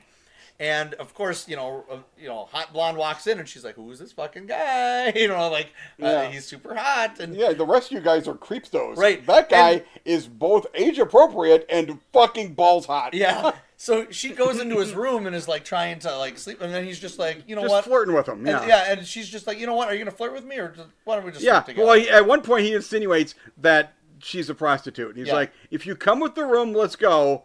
If not. Just get out of here. Yeah. And she's like, what? She was so pissed. Well, I don't think she's used to, people telling her what to do. You want to know why? Because Robert Redford can still get you. Okay? He knows. I can be kind of a dick. You'll still show up, baby. Well, you find out later that... I'm going to bond to the shit out of you. The reason why that he's there is that he's a hatchet man. He's there. Yeah. He is there to cut people off from... He's mostly there to figure out how many people have to be fired. But he's not necessarily a bad person. He's looking like, okay, just give me the people that are married. Tell me the people who are married and have children and stuff like that. And then, which guess what? Robert Blake doesn't. And Charles Bronson ain't got no kids, ain't married. Yeah. Okay. So of course, immediately the town doesn't like him, and Natalie Wood's just like, "What are you doing? How are you doing this and stuff?" And then that scene when she comes in, they go like skinny dipping and stuff, and then she comes back. Yeah. And Charles Bronson in that scene is like all skeevy on her, and God damn it, that was crazy. Bronson is really good in this movie. He's creepy as shit. By the way, I almost really like this movie. Almost. I like the idea. I wasn't bored by this movie, and I found it interesting. Oh, I was pulled in by this movie and was super liking it. Okay. You haven't got to the end of the movie yet. Oh my where God. It ends mid-scene, and then her sister just tells us what happens in the rest of the movie. I'm like, did you forget to film 20 more minutes of movie? Exactly. What the fuck happened? That's exactly what I felt like.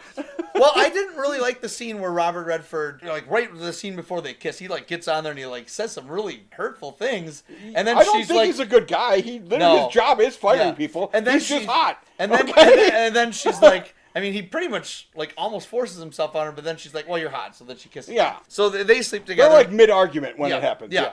So they sleep together and stuff, but then people like Charles Bronson, like, beats the shit out of him. Oh, yeah. And I was actually surprised that he lived through that scene. Because I thought they were just going to kill him. Yeah, Robert Redford, I mean, somebody comes out, is that a cop? Yep. That stops him? Yeah, I think so. I think it was a cop. Yep. Natalie Wood has this dream of leaving town and all this stuff, but then Robert Redford's like, "Oh, like, are you really gonna leave? Are you really not?" What happens is Natalie Wood gets. Well, there's like this rich guy from Memphis. Yes, and he wants to take her on dates and make her into a maid. And her mom is trying to like get her up. Like, you know what? Sometimes you got to sleep with old guys to fucking get money. Let's go. Yeah, because we need this money, especially now that this town's basically gonna die. Yes. Okay. We need to move to Memphis with this guy and whatever.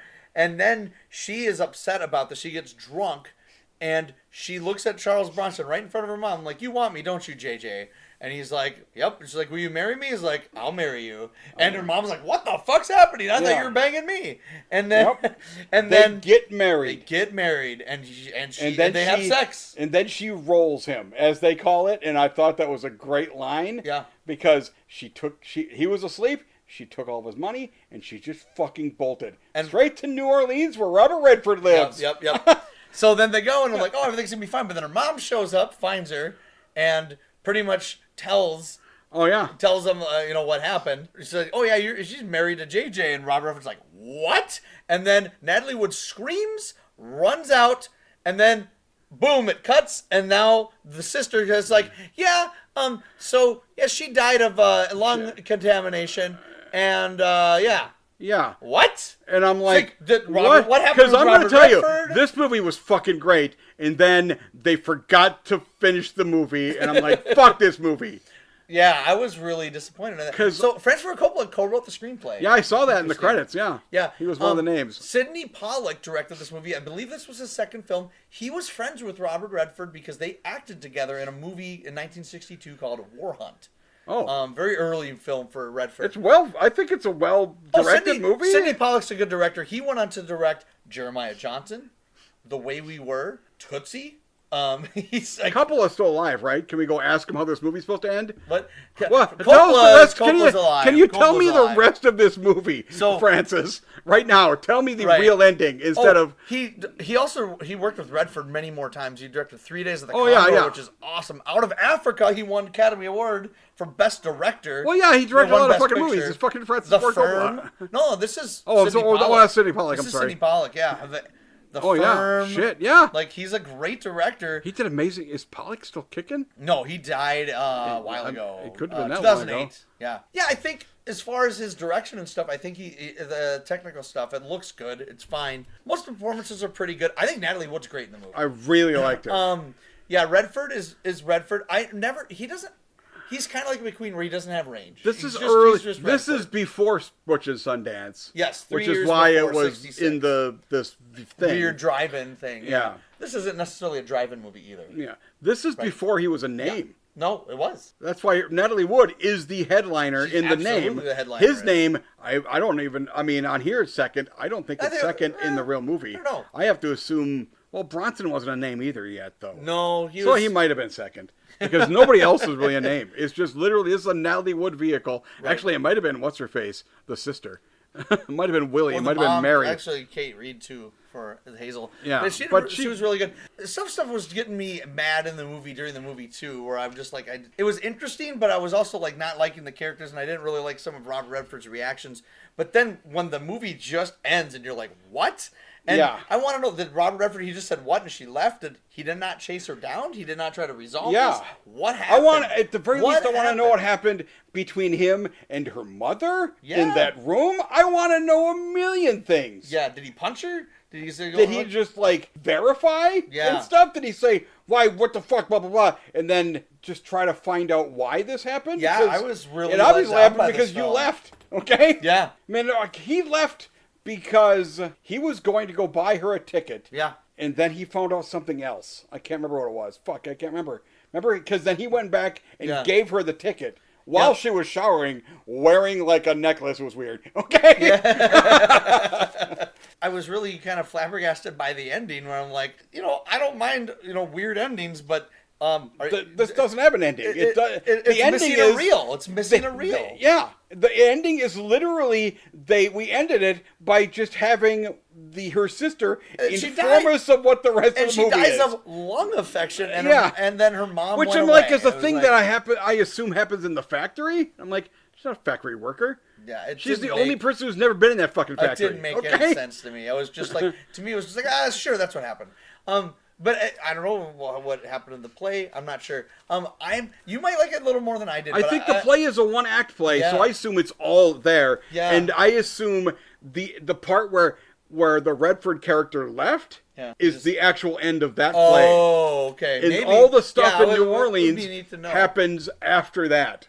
Weirdly, if that had been the actual ending of the play of this movie, I would have been much more happier with it. Yeah. I mean, you still don't know, but we just assume they don't end up together. Yeah. But then they're in this super loving relationship, and he wants to marry her and stuff. Yeah. And then this big twist, there's no explanation for. No, it's just a really bad ending. No, I think it is 2, and I don't know if I'm going to lower than you, but I'm at a 2. I'm going to a 2. This is like good 3, but this has audio weirdness too. Yeah. I think everything was dubbed later. Well, it was weird because sometimes when they would talk, it was mainly the sister, though. But I think it's mostly that she isn't experienced. But there were other people that when they were talking, mostly because every time anybody talked, the level was identical. It never sounded different when they're outside or in a small room. It always sounded identical. Right. And right. And the sister was very obviously redubbed later. And a lot of it, too, was when it shot outside. Maybe they just couldn't get good audio outside. So which is very common. Yeah. In that. But, this is a 2, so I was disappointed in this movie. So this movie, you did not give any movie a full recommendation. No, I'm going to tell you, this is the strangest part about this episode. The movie I like the most, On Her Majesty's Secret Service. Yep, that's my second one. That's really confusing. We both gave that 2. Yeah, so I gave that 2.5. Right. It's probably condemned as 2. Mine's John and Mary. That's my favorite movie. But On Her Majesty's Secret Service is probably the second just baffled. one there. But yeah. And weirdly, the best male actor, I'm gonna give it to Lazenby for the couple of times where he's fucking great. Because I don't know if, Bronson's a supporting actor. I might give it to him for supporting. Redford's okay. Yeah. You know what? You might give it to... I'm giving it... No. Oh, you're gonna give it, like Hoffman, though. You're going to give it to Hoffman. I assume you're going to give it to Hoffman. I just am astonished that the female is definitely... Yeah, I'm giving it to Hoffman. I'm giving it to... No, it's Natalie Wood. For this property's condemned. And also, seeing her back-to-back in these movies, even though I didn't like Bob and Carol, Ted and Alice, I do like Natalie Wood in the movie. So I want to see some more movies. That was the thing. So, I didn't particularly like her in that, but I'm super... Is this the first 2 movies that we have of her? Has she been in any of our movies? I don't think so. I don't think so. Yeah, I'd like to see some more. Her husband was in one of those Westerns. The guy who allegedly... was on the boat when she died. Harold, that's what I'll say. Robert Wagner. Yeah, he was on the boat when she died. I've never seen the movie because she died during the filming of Brainstorm, which I've never seen. Oh, really? Okay. I have not seen Brainstorm. We'll have to go to 83 and see that. That's Christopher Walken and Natalie Wood are in the movie. Oh, okay. Well, Walken was on that boat, too. Was he? He was, right? He was on that boat, too. That's right, yeah. Yeah, so I would say Natalie Wood. Supporting actor, Charles Bronson's really good. I don't know. I'm looking at the other ones. Actually, let me see. In Topaz, we do have the Roscoe. Cuban. I'm giving it to Roscoe. Roscoe's good. I'm giving but it also, to him. The main bad guy, John Vernon. He's really good in that too. John Vernon good. I'm gonna give it to Roscoe because I really like Roscoe in that scene and him doing that French accent. Supporting actress. Mom. Yeah, Kate Reid. It's gonna be Kate Reid. She was really good. She was good. She was skeevy. I'm gonna give it to Kate Reid. She was really good. Yeah, And weirdly, you see her first in the movie, but that is a Natalie Wood movie. And absolutely. What we haven't done yet in the past, I'd like to do, but best music for me is the Bond. It was the On Her Majesty's Secret Service. Is the best music. I love the music in that movie, even though John Williams' score for the Reivers is good. It's weird because I know it was John the Williams, but I don't remember anything from the Reavers soundtrack. Oh, I can. So it almost certainly is the Bond one. Yeah, it's good. Because Bond has always had good music. Usually, ones that aren't as good. Yeah, it's still Bond. Yeah. They're just spitting off of the Bond music. It's good shit. But this is an interesting twist on it. Like, they 69 the shit out of it. They got their synthesizer. Oh, it's cool. The Moog. Oh, it's really cool. I like the music in it, but yeah. So that was our episode. Yeah, you're right. This is a weird episode. This is a weird episode. I'm glad I did like something out of it. So I'm just glad you hated Bob and Carol and Ted and Alice. Yeah, I knew. I get to be your friends. I get to be your friends. And I'm glad you didn't hate John and Mary. I knew no, you weren't gonna like I just it. didn't. I was worried you were. Though. I just didn't like it. Okay? I actually thought that maybe. Here's the thing. I was just too bored to give a shit. Okay. I actually thought that maybe this isn't Vice Squad. No. Vice Squad is terrible, but I had to pay attention, so I really had to hate it. I actually thought take a lot of notes. I actually thought what you were going to do I thought you were going to hate John and Mary, and then after watching Bob and Carol, I was like, oh, actually, no, I don't hate it as much. No way. Nope. So our next episode, where are we here? I gotta find my things. There we go. Our next episode, we will be going back in time to.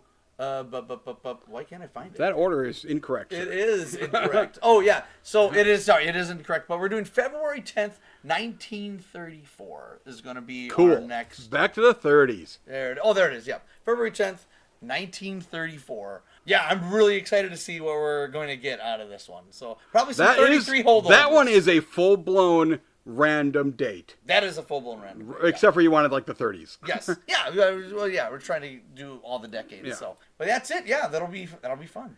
Okay, good. Oh yeah, looking forward to it. Thanks for listening, and also please follow us on Instagram. Send your hate mail to FilmGeekTimeMachine. Like and subscribe. That's a different platform. Right. All right. Well, I'm Austin Kennedy. I'm Tim Kaiser. And we'll see you next time. I'm Bob and Carol and Ted and Alice. Come shoot me. Bye-bye.